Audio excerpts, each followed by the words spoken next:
الحمدللہ رب العالمین والصلاة والسلام علی رسولہ الکریم۔ الحمدللہ عز و جل اس وقت جدہ ایئرپورٹ پر ہمارا جہاز لینڈ کر چکا ہے۔ اللہ کی رحمت سے صبح مکہ روانگی ہونے والی ہے۔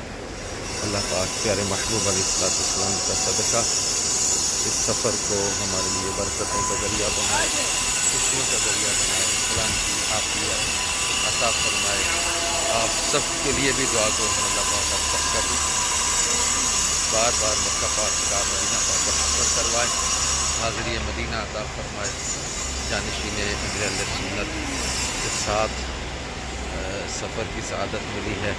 اللہ پاک پیارے محبوب علیہ السلام کا صدقہ ہمارے جانشین امیر اہل سنت کی حفاظت فرمائے، امیر اہل سنت کی حفاظت فرمائے، تمام